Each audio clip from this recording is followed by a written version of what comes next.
This is Hidden Killers with Tony Bruschi.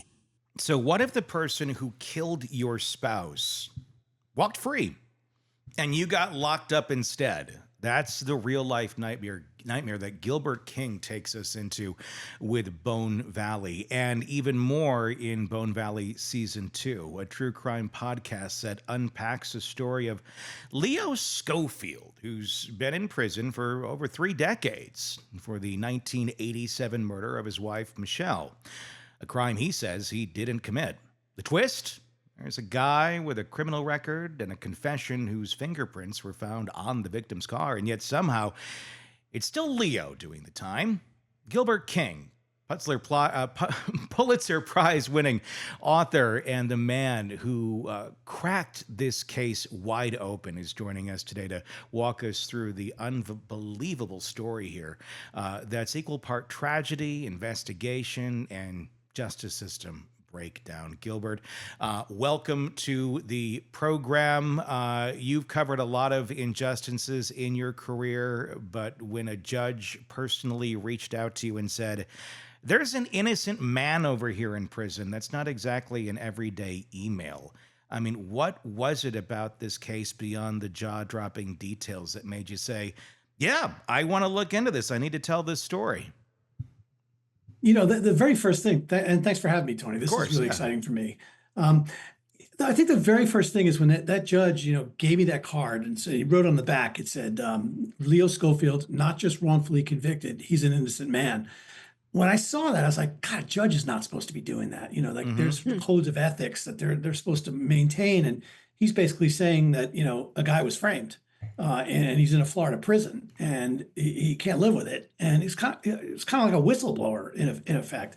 So, I mean, he had that credibility coming in, a judge saying this. I'm always a little bit skeptical, even in, especially Florida, right? It's Florida. You can get a crazy judge too, right? Yeah. But so I think we talked for a little while. I told him, I had a project that I was working on. It's going to take me a little while. And he was very, disappointed. I could feel it in his voice. And he said, just do me a favor, just read the trial transcript. And as a way to just sort of get him off the phone, to be honest with you, I read the trial transcript, which is, it's a big ask. It's like 2,000 pages. Sure. But I started, and I was like, this is interesting. I'm seeing how the state is presenting its case. And I didn't even have to read halfway through it. I'm like, I don't think this guy's guilty. They didn't prove that case. And I started going back to the judge and asking more questions. And he goes, nah, now you're hooked. You can see it. It gets worse. And he started to tell me more things that had developed over the years. And at that point, I was like, all right, I'm really interested in this. I want to pursue this. It was, a couple months later after reading all these documents. And then that's when I met Leo. He set it up so that I could meet Leo. And that's when it really sold. I spent 3 hours in prison with Leo talking about his case. And, this guy was just open book, transparent as can be. Ask me anything. I've been through the worst. I have nothing to hide. My story never changes. I'm an innocent man. And when you hear that, it's almost like a movie script starting. But, this story gets so strange that you cannot believe the things that happen in this case. There's so much to unpack in this case. I've had a chance to break it down quite a bit here, and I wanted to actually do some pieces on it here now that I'm a little bit hooked into this now. Too. It is. It's hooking. Yes. I mean, you certainly, it's such a crazy situation, and we have so many cases like this where justice is not served. It's not done correctly. Just because we got somebody behind bars does not mean you have the right person behind bars all the time. But communities, they like to kind of move on and think we got the right thing going on here. Let me ask you, was the judge that reached out to you, was he involved in this case at all? Or was he just kind of an observer on the sideline that just said, hey, somebody's got to look at this better? That's what I thought originally, but he said going back, I think it was 15 years, he had been Leo's defense attorney for a very short period of time. And then he got appointed a judge and he had to leave Leo. Yeah. And he just always felt bad about that. And he had a conversation with Leo, and Leo's like, you take that judgeship or I'm never talking to you again. This is your opportunity. This is what you led your life. So he went on. But he always had it in the back of his mind, I didn't do enough for Leo. And I think he felt really guilty about that because the more he looked into it, the more convinced he was that he was innocent. Gilbert, do you think that if he had not taken that judgeship, if he had stayed on as his attorney, it would have been a different outcome? Is that what he was feeling and he had that guilt? I think a little bit, but I don't think he felt like he could have changed it. I think they felt like they did everything possible. They got all this evidence, all this new evidence before judges in the same Polk County, and they were just shot down by the judges. And it was just so exhausting for him. He's like, anywhere else, this would be ruled on differently. But in this particular county, they had kind of stuck together. And a lot of the judges used to be prosecutors in the same office and as the prosecutor himself. And so there was kind of that, hometown cooking, I guess you'd want to say. Yeah. And that was what really upset him the most, that he just couldn't get justice in this county. And it seems we see so much of that in smaller communities. It's like you don't want to be brought up on a crime in somewhere where they can kind of bury it and nobody's going to pay attention. There's less eyes on a lot of those communities.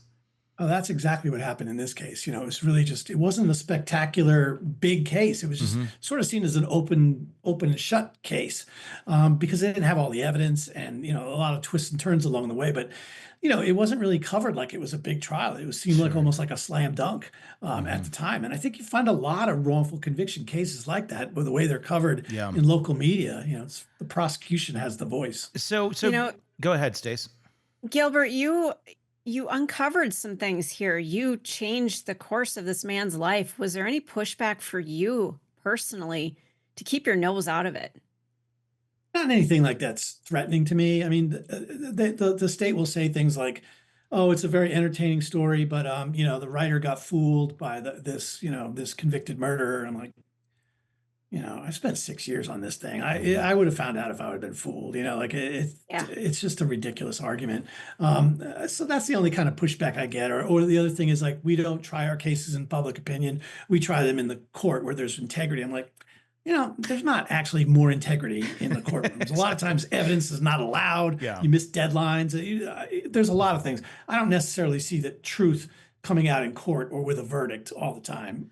So I don't buy that argument either. It feels like it's a lot of truth to power these days that gets things into the courtroom or gets things back into the courtroom now by journalists and podcasters, investigators just like yourself who are going, hey, this is not okay. And that seems to be the only way that sometimes things get where they need to go and for justice to be served. So give us some background here on what this is all about. Michelle Schofield, she's the one who vanished after a shift at a restaurant in Lakeland back in 1987. Her car found abandoned. Her body found 3 days later. She's married to Leo Schofield.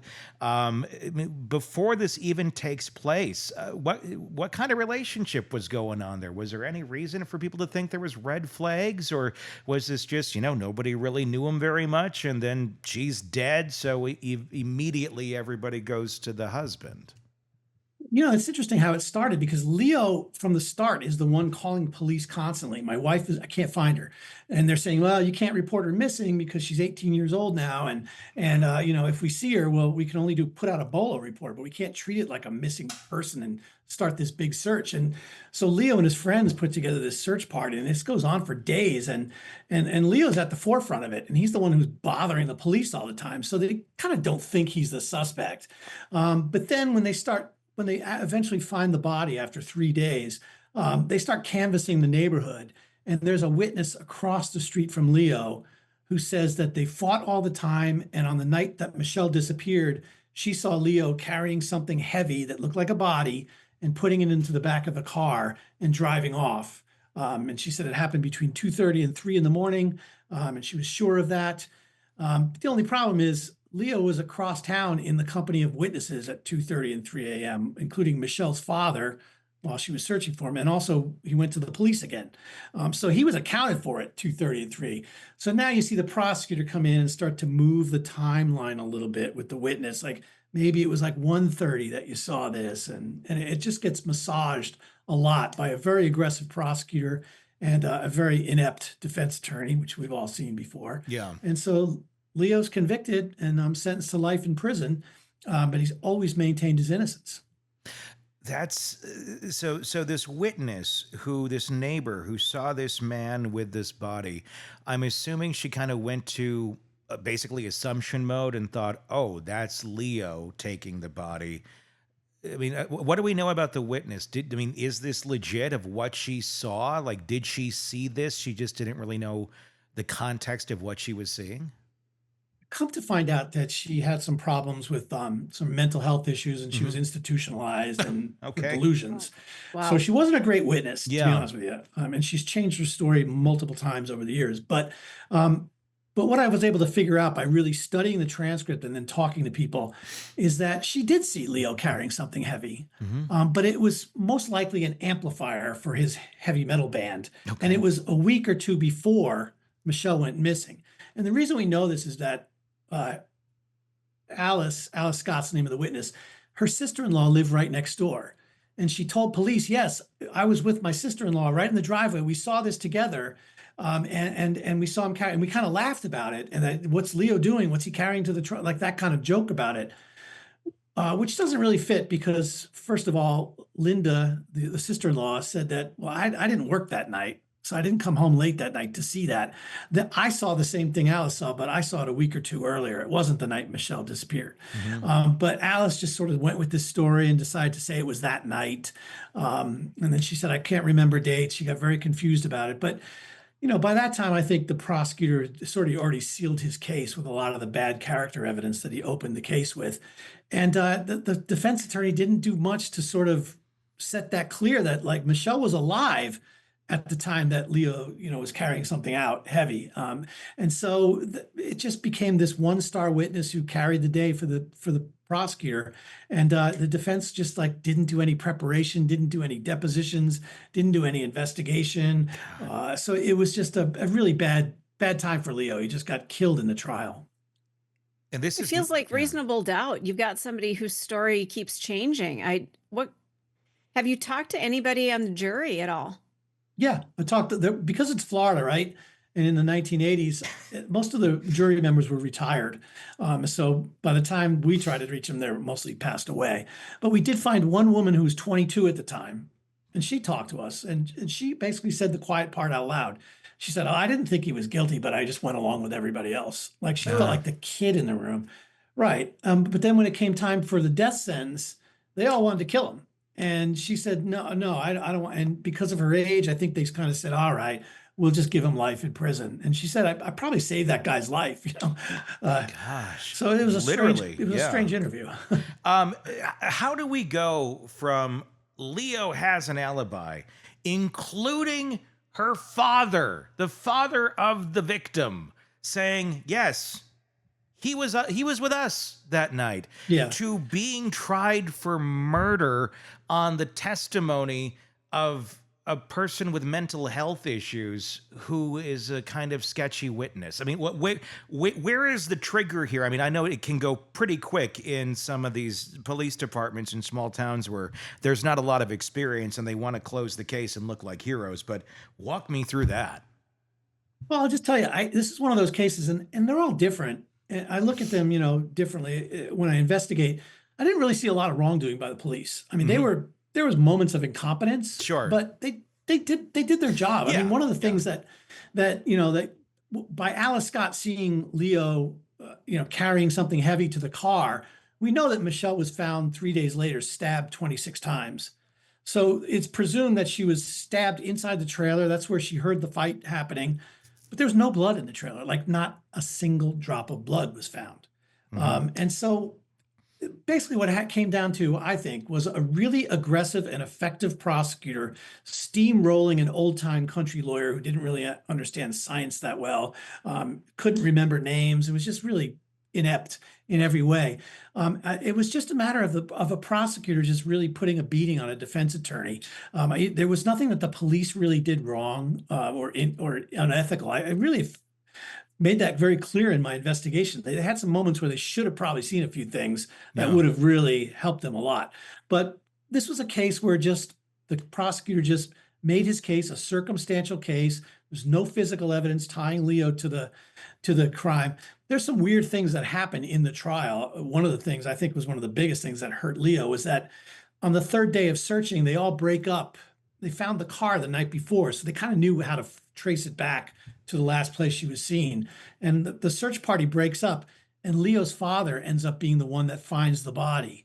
And he says something afterward, like, God help me find her. And it got turned into this premonition, and it got spun into this premonition he had the night before that told him to search in this place. And none of that's on the record, but that's how it sort of manifested. So you have this weird father thing that the prosecutor was able to say, he's in on it. How would he know the body was there? He was in on it. Oh, God. And so I think that made a big difference. It hurt Leo for sure. Yeah. Stace, you have anything there? Yeah, not so much about what you just said, Gilbert, but something from the get-go. You mentioned Florida, and Florida has popped up in your work before. A Florida man. Yes. No doubt. Do you have any insight as to what the hell's going on in Florida? Why is this such fertile ground for you to have these insights and to be able to do what you're doing? I think about this a lot. One of the things I think that makes a big difference in Florida, it does have this kind of Wild West mentality that, like people just tend to escape there. So like, where'd Ted Bundy go? Like he ended up in Florida, right? Yeah. It's just this Wild West kind of, and I think part of that is still there. Like people feel like they can get lost there. And you have a lot of transients, people coming from all over end up in Florida. Like Leo comes from like Boston, the Fall River. And so he's got that thick Boston accent. And then he's down there with these country boys. And I don't know, it's just kind of this potpourri. I think the real thing is that, it's the third largest state in the country. So there's a lot of people down there and a lot of stories. And I think basically just, my connections with people, they point me in the right directions of some really galling stories. Sure. And that's pretty much my explanation. I'll also say like a lot of the stuff I did was in the pre-civil rights era, like in the 40s and 50s. And Florida was the most dangerous state to be black in. It had the highest per capita lynching rate in all of America. Yeah. And so Florida, people don't think of that. No. It's because it's not, like one of those civil rights states like Louisiana, Mississippi. What's going on in Florida? People didn't really know what to think of it. And so the stories just didn't catch the attention of the public the way a story like this might in Mississippi or Alabama. Context is so interesting with all of that, especially when we're talking historically and looking at cases and what was going on at the time, because all of that plays into it so much. Let me ask you this. You'd mentioned that Leo was in a heavy metal band, and we're talking 1987 at this point, where you also have like the satanic panic and things like that going on. People are thinking, any hard rock music, it's the devil. Did that play into his conviction at all, you think? Just kind of, I don't know what he looked like at that moment in time, but, people, if they had any idea that he's in a heavy metal band, that could immediately go to, he's a bad guy, he's a Satanist, because there was such an easy switch to flip back in 1987. He might have tattoos or something. Yeah, exactly. Yeah. It's funny you say that. Like Leo at the time looked like, and we use him on the Bone Valley logo. That was at the moment when he, they just found Michelle's body, and he tore off his shirt. They wouldn't let him see her, and he was just really frustrated. He just kept pacing back and forth. I think he looked like kind of a young Freddie Mercury. He had that really long black hair. Yeah, so he was definitely. This is him, I'm assuming, on the logo. No, that's a guy I'm going to talk to you in a few minutes. Okay, great. That's season 2. This is season 2. Yeah. Okay. Yeah. But you'll see him. But he did have that look, and he was a lead guitarist, and he was a really talented guitarist. He played the role really well. The thing you see about the satanic panic was it showed up in a lot of police reports, and sometimes you read these witnesses, and they're like, oh yes, he had a terrible temper, and his eyes would turn red whenever he got mad. It's and comical. That kind of stuff. And fortunately, it didn't make it into the trial. I think the prosecutor said, I don't even need that stuff. Sure. But it does show up there, like he was a Satanist, and like there's no evidence of that. No. People assumed it, Yeah, I was wondering just how much of the conjecture of the day, in fact, did play into all of that, of like, just your preconceived notions that every generation has, and it seems every 10 years or so there's another one. So there's no physical evidence that's tying Leo to the crime scene. It's all circumstantial.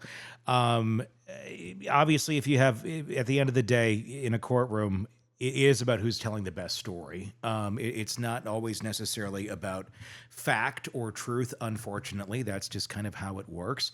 So, how did the prosecution, get this on him? How did they convince that jury? Was there a linchpin to this that really pushed them over the edge to say, this is our guy, and we're almost to the point of we're going to put him to death if it weren't for the 22-year-old on the jury?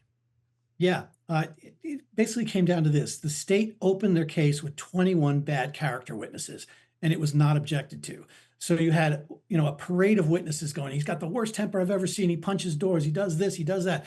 There are some in there that we're talking about, like fights with Michelle, physical fights with Michelle. That would have been admissible. But a lot of the other stuff would not have been admissible. But because Leo's lawyer didn't know that and didn't object to it, it was never preserved. So they couldn't even appeal on that later on. The prosecutor's supposed to file what's called a notice of intent saying, I'm going to do all these bad character witnesses. Usually the judge will step in and say, you can do one bad character witness on that topic. You don't need 10. But it was just overkill. And I've had a lot of professors and prosecutors even read the transcript, and they all come away with the same thing. This trial was over with the first 2 days of just this endless parade. You just hated Leo by the end of this. Yeah. So that was one of the things. I think, the other problem was Leo's defense was an alibi defense. He was with all these people. And I think the prosecutor narrowed it down to the time he was with Leo's father. And because Leo's father had found the body and he said this weird thing about God helping him, or a vision from God that helped him find, he was able to destroy the credibility of Leo's alibi witness. And so that was what really the prosecutor leaned on, saying, you cannot believe a word this man says. He's nuts. And he's lying, obviously. He didn't hear from God, they used that against him. And so I think that was pretty much it. I mean, Leo ended up taking the stand. From the transcript, he answers the question solidly. He seemed to be frustrating to the prosecutor, but he doesn't really come across very emotionally. The answers yes and no answers, and he just said, "I didn't have any experience doing this. I'm fighting for my life." And so I just think it was a cumulative effect of just bad defense work and a really aggressive prosecutor who was able to weave together a circumstantial case that kind of made sense if you didn't look at it too closely.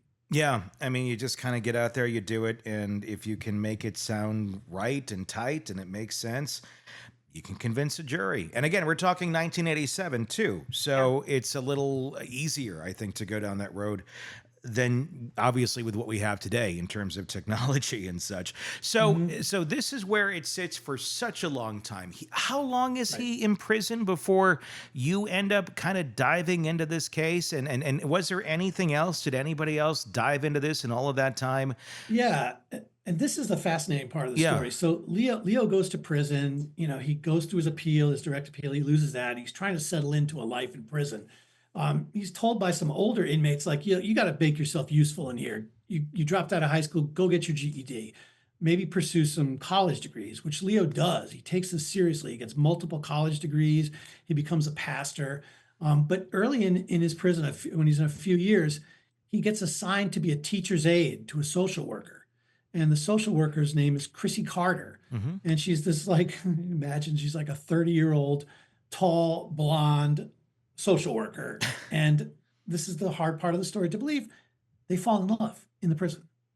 Wow. And they get married. And they've been married for 30 years. This marriage is hell. But Chrissy gets obsessed with the case and she starts looking into it. She believes, Leo doesn't push it. He says, look, I don't want to play games with you. I'm convicted of murdering my wife. If you want to look into it. I'll answer any question you have, but I'm still mourning that, and I'm wrongfully convicted. And she starts to believe him, and she starts going into the clerk's office and doing some research, and she becomes obsessed with the investigation herself. And she finds these fingerprints that were found in the car that Michelle was driving at the time that didn't match Leo, they didn't match Michelle, they didn't match anyone who should have been driving. They're just unidentified. And she gets obsessed with this for years. Why can't we identify these prints? And finally, she has a friend who's a detective in a nearby county, and she just begs her to run these prints just to satisfy the curiosity. And the detective, who's pretty skeptical herself at this time, says, fine, I'll get you to shut up. I'll run the prints. They run the prints. A couple days later, there's a match, and it comes back to a convicted killer who lives about a mile away from Leo and Michelle, was Oh my out of God. prison at the time, and he was right there living in this part of Polk County in Lakeland. And he's in prison now for another murder. In fact, it looks like he's killed a couple people in Polk County, but he wasn't in prison at the time of Michelle's murder. And so now they have these fingerprints that come back to a killer. And so this starts another level of appeals. This is new evidence. And then they go through an evidentiary hearing that happens. It's hard to imagine, but this is what happens in the concept of finality and, prosecutors just kind of doubling down on their conviction. Leo doesn't get before another court for 5.5 years after those fingerprints are discovered. It's just slow walked and delayed and everything. And, it just shows you like they didn't really have any intent on investigating like who this guy was, where he was at the time. It was more like shut it down. Mm-hmm. And so they basically send a couple cold case detectives there. The guy's name is Jeremy Scott. And, he's panicked when this happens because, he's realizing, they could maybe send me to death row. He says, well, maybe is the stereo missing? He says that, is the car stereo missing? And in fact, it was. Somebody had broken in. So he goes, that's why my fingerprints are in there. I used to be a car stereo thief. How interesting. And so that actually carries the day. A judge believes that he's just a car stereo thief. He's not a killer, basically. That's what he's in prison for. In fact, this office charged him twice for murder. But they just go, he just had the bad luck of breaking into a car of a girl who was killed, an hour earlier. And so because he denied it, that was it. And that was the end of things. And then something else happens about 10 years later. That's just another remarkable thing. Stacey, you have any questions right now? I'm stunned. First of all, a social worker that would fall in love with somebody who's convicted of killing his wife. That's a leap. That's an absolute leap because she knows who she deals with on a daily basis. I know somebody who works with people who are in prison as a therapist, and it's really grueling work, and you have to constantly be on your guard. So to let that guard down and fall in love with somebody who is convicted of killing a spouse, that's gutsy. I mean, it had to be problematic too because it's a third-degree felony and so she had to Leo had to put in for a transfer to another prison so that she could visit him because she couldn't work in the same prison if they're going to have a relationship. And they did that. And, this relationship, I mean, they actually ended up adopting a daughter at one point, 22 years ago together. They're still a family together today. How did that work? Adopting a daughter while he's in prison, right? So, I mean, yeah. So it was like, let's go visit dad in prison. It's a weird, I've never heard of that, but that's an interesting setup. But she believes in his innocence 100% that this is how it works. Right. Well, it's just one of those things like it's Leo being Leo and who they are as people. I've gotten to know them really well. So there was a pregnant wife of an inmate who was saying that, she had her kids in foster care and she's got another child coming. She can't care for it. Yeah. And so Chrissy and Leo said, we can care for it. And so they formally adopted her like when she was 7, but Leo held her in his arms at 4 days old. And they're extremely close today. Yeah. It's a remarkable story. It is. But this inmate ended up getting out and getting shot dead, and so it was from a troubled family. And Leo and Chrissy came in and took Ashley and raised her ever since. And, that's amazing. Wow. So it just really speaks to the character of them, and I've gotten to know them really well. And the thing about it is like I just described to you a case that like you could go either way, right? Like there's like evidence of Leo carrying something out. A jury believed it. The appellate courts believed it.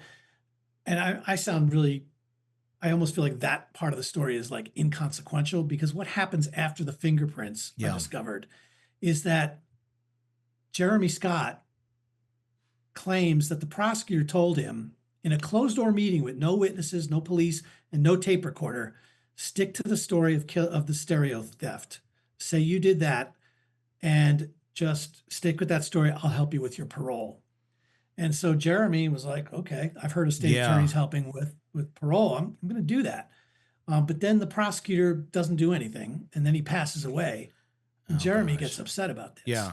Want more on this case and others? Then press subscribe now and don't miss a moment of true crime coverage from Tony Bruschi and the Hidden Killers podcast.